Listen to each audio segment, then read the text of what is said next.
Hi friends, இன்றைக்கி நம்ம இந்த வீடியோவில் என்ன பார்க்க போகிறோம் அப்படின்னா, எப்போவுமே சிக்கன் எடுத்தால் நார்மல் கிரேவி செஞ்சு போர் அடிச்சிச்சா, அப்போ இந்த ரெசிபி உங்களுக்கு தான். நீங்கள் இந்த ரெசிபியை ட்ரை பண்ணி பாருங்கள். எப்படி பண்ணலாங்கிறத வாங்க வீடியோக்குள்ளே போய் பார்க்கலாம். நம்ம சேனலில் நிறைய பேர் பார்த்துட்ருக்கீங்க. சப்ஸ்கிரைப் பண்ணி பார்த்துட்டிங்கன்னா எனக்கு கொஞ்சம் ஹாப்பியாக இருக்கும். இப்போ வாங்க வீடியோக்குள்ளே போகலாம். நான் இன்க்ரீடியன்ஸ் வேணுங்கிறத பார்க்கலாம். ஃபஸ்ட்டு சிக்கன் எடுத்திருக்கேன். அதுக்கப்புறம் புதினா 1 கப், பெரிய வெங்காயம் 2 சின்ன சின்னதாக கட் பண்ணியிருக்கேன், 1 கப் அளவுக்கு தயிர், சின்ன சைஸ் நல்லா பழுத்த தக்காளி 1, அப்புறம் மிளகாத்தூள், மிளகாத்தூள், மல்லித்தூள், கரம் மசாலா, பச்சை மிளகா 2, இஞ்சி பூண்டு பேஸ்ட். அவ்வளோதான். ரெசிபிக்கு இம்பார்ட்டண்ட்டாக ஃபஸ்ட்டு ஒரு க்ரீன் பேஸ்ட் ரெடி பண்ணோம். அது ஃபஸ்ட்டு நம்ம ரெடி பண்ணிக்கலாம். எப்படி பண்ணலாங்கிறத வாங்க பார்க்கலாம். நம்ம எடுத்து வச்சுருக்க புதினாவை க்ளீன் பண்ணி ஒரு மிக்ஸி ஜாரில் போட்டுக்கலாம். அது கூட கொஞ்சமாக தயிர், பச்சை மிளகா இது எல்லாத்தையும் போட்டு ஒரு பேஸ்ட் மாதிரி ரெடி பண்ணி எடுத்துக்கலாம். இப்போ நான் ஃபைன் பேஸ்ட்டாக அரைச்சி எடுத்து வச்சுட்டேன். அதை தனியாக ஒரு பவுலில் மாற்றிக்கோங்க. அடுத்தது ஒரு கடாய் வச்சு அதில் 2 டேபிள் ஸ்பூன் அளவுக்கு எண்ணெய் சேர்த்துக்கலாம். எண்ணெய் நல்லா சூடானதுக்கப்புறமா 1 டீஸ்பூன் அளவுக்கு சோம்பு போட்டு, சோம்பு நல்லா பொரிஞ்சு வந்ததுக்கப்புறமா 2 பெரிய வெங்காயத்தை சின்ன சின்னதாக கட் பண்ணி வச்சுருக்கேன். அதையும் போட்டு நல்லா மிக்ஸ் பண்ணி வதக்கி விட்டுக்கலாம். வெங்காயம் கொஞ்சம் 50% கண்ணாடி பதம் வர அளவுக்கு வதக்கி விட்டுக்கலாம். கண்ணாடி பதம் வந்ததுக்கப்புறமா நம்ம இஞ்சி பூண்டு பேஸ்ட் போட்டுக்கலாம். இன்றைக்கி நான் 2 டேபிள் ஸ்பூன் அளவுக்கு ஆட் பண்ணியிருக்கேன். 2 பேத்துக்குன்றனால நான் அளவாக தான் செஞ்சுக்கிறேன். நீங்கள் எவ்வளோ பேத்துக்கு செய்கிறீங்களோ அதுக்கேற்ற மாதிரி அளவு சேஞ்ச் பண்ணிக்கோங்க. அதுக்கப்புறம் சின்ன சைஸ் நல்லா பழுத்த தக்காளி 1 போட்டிருக்கேன். இது ஆப்ஷனல் தான், நீங்கள் வேணால் போட்டுக்கோங்க, இல்லைனா தக்காளி அவாய்ட் பண்ணிக்கோங்க.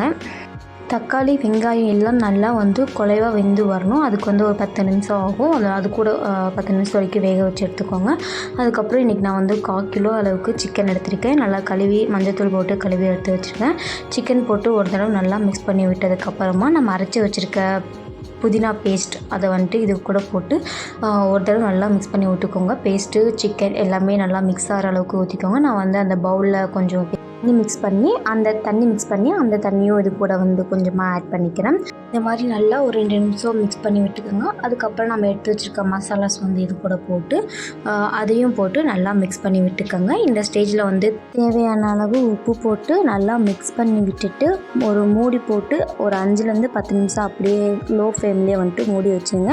அப்போ தான் இந்த மசாலா புதினா ஃப்ளேவர் எல்லாமே இந்த சிக்கனில் நல்லா இறங்கி ஜூஸியாக சாப்பிட்றதுக்கு நல்லாயிருக்கும். மிக்ஸ் விட்டு மூடி வச்சதுக்கப்புறமா அப்பப்போ 2 நிமிஷத்துக்கு ஒரு டைம் எடுத்து இந்த மாதிரி மிக்ஸ் பண்ணி விட்டே இருங்க. அப்போ தான் அடி பிடிக்காமல் இருக்கும்.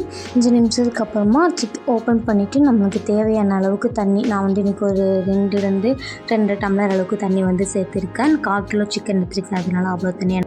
இங்கே எடுத்துருக்க சிக்கனுக்கு ஏற்ப தண்ணி சேர்த்துட்டு ஒரு தடவை நல்லா மிக்ஸ் பண்ணி விட்டு மூடி போட்டு ஒரு 10 நிமிஷம் வேக வச்சுருங்க. 10 நிமிஷத்துக்கு ஒரு டைம் எடுத்து நல்லா மிக்ஸ் பண்ணி விட்டுட்டு சிக்கன் ஒரு 10 to 15 மினிட்ஸ் இதுக்குள்ளேயே ரெடியாகி வந்துடும். நீங்கள் குழம்பு மாதிரி வேணுன்னா அதுக்கேற்ற மாதிரி வச்சுக்கோங்க, இல்லை கிரேவி மாதிரி வேணும்னா அதுக்கேற்ற மாதிரி வச்சுக்கோங்க. நான் இன்றைக்கி குழம்பு மாதிரி எனக்கு போதுன்றனால நான் இந்த ஸ்டேஜில் ஆஃப் பண்ணிடுறேன். இன்கேஸ் உங்களுக்கு கிரேவி மாதிரி வேணும்னா தண்ணியை இன்னும் ட்ரை பண்ணிவிட்டு கிரேவி மாதிரி எடுத்துக்கோங்க. அவ்வளோதாங்க. நம்மளோட டேஸ்டி அண்ட் யம்மியான green mint chicken gravy ready ஆயிடுச்சு. நீங்களும் நாளைக்கு சண்டே இந்த ரெசிபியை உங்கள் வீட்டில் ட்ரை பண்ணி பார்த்துட்டு எப்படி இருந்துச்சுன்னு சொல்லி எனக்கு கீழே கமெண்ட்டில் சொல்லுங்கள். நிறைய பேர் நம்ம சேனலை பார்க்குறீங்க, ஆனால் யாருமே சப்ஸ்கிரைப் பண்ண மாட்டீங்க. சப்ஸ்கிரைப் பண்ணி பார்த்துட்டிங்கன்னா எனக்கு கொஞ்சம் மோட்டிவேஷனாக இருக்கும். இதுக்கப்புறம் இன்னும் டிஃப்ரெண்ட்டான ரெசிபீஸ்லாம் நம்ம சேனலில் வரும். அதுக்கு கண்டிப்பாக சப்ஸ்கிரைப் பண்ணி பெல் ஐக்கானை கிளிக் பண்ணி வச்சுக்கோங்க. இல்லைனா நீங்கள் தான் மிஸ் பண்ணிடுவீங்க அந்த ரெசிபியெல்லாம். மறக்காமல் உங்கள் வீட்டில் செஞ்சு பார்த்துட்டு எப்படி இருந்துச்சு எனக்கு கமெண்ட்டில் பண்ணுங்கள். தேங்க்யூ ஃபார் வாட்சிங்.